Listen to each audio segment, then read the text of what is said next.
Today I'm taking a look at the Hidizs S8 Pro DAC. This is a dongle DAC, so you can plug it into your computer or your smartphone and use it as a digital analog converter. Now, any device that can play audio already has a DAC built in, but with a dongle like the S8 Pro, you can get 32-bit audio and some higher specs. This one is also a headphone amp. Previously on this channel, I looked at the Hidizs SD2, which is another DAC dongle, but this one doesn't have a built-in amp. The S8 Pro is a headphone amp as well, and it gets quite loud, and that may be especially important with higher-end headphones. In the box, we've got a nice plastic carrying case. Inside that, we've got the DAC, and we've got our various adapters. We've got a USB-C to C cable, which will work for Android devices and most laptops. The DAC itself has a USB-C port. It also includes a USB-C to Lightning adapter for Apple devices, and there's also a USB-C to A adapter for laptops and PCs that don't have a USB-C port. Since it is a headphone amp, it has buttons for raising and lowering the volume, as well as a center button, which you can use to play or pause the track. And if you hold both volume buttons together, you can switch filters. On the S8 Pro, there are 6 filters that change the audio slightly. They're not super dramatic, but that's kind of a good thing because they all sound good.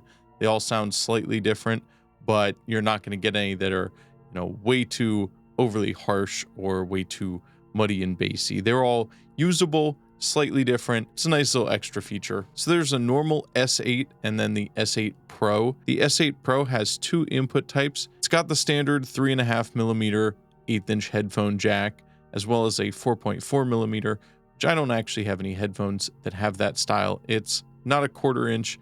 It's a larger one. I suppose some hi-fi headphones have that jack type, and if you want to use that, that one's only on the S8 Pro. The S8 Pro has 2 DAC chips, which I assume are for the 2 output types, and it also has the 6 different filters. I've got the specs of the DAC chip itself here. It's a Cirrus Logic CS43131. It's got 30 milliwatts per channel into a 32 ohm load, or 5 milliwatts per channel into a 600 ohm load. It's got 32-bit oversampled multi-bit modulator with mismatch shaping technology, which eliminates distortion due to on-chip component mismatch. Got 2 channels, 32 bits, a dynamic range of 130 decibels, a total harmonic distortion of -115 decibels, sample rate of 384 kilohertz, and it requires a power supply of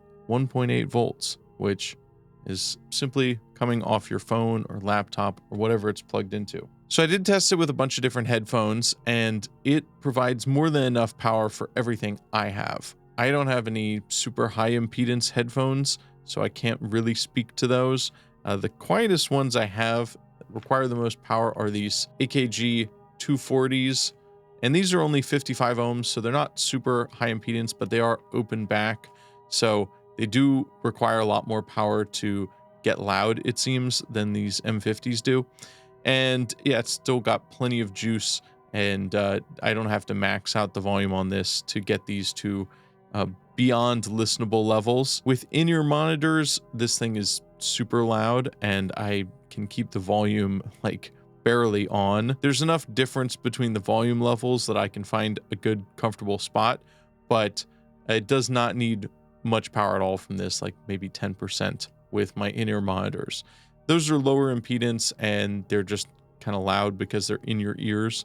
But with the over-ear headphones, for what I have, it's more than loud enough. Again, these M50s, which are pretty standard, I think I can keep the volume at maybe 1/3, and that's at a loud level. It's got a lot of power on tap for a headphone amp in my experience. As for the sound quality, it sounds great. It's got lots of clean power with the headphone amp.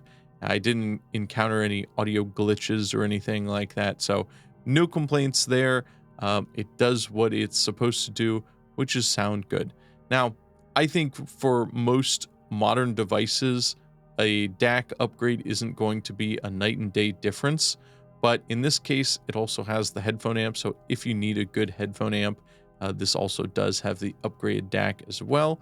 And so I think it's a good choice for that case. Also, if you want to try out 32-bit audio, you're going to need a DAC capable of this, and this one does support 32-bit audio. Price is $69 US, and the first 100 units are going to be at $65.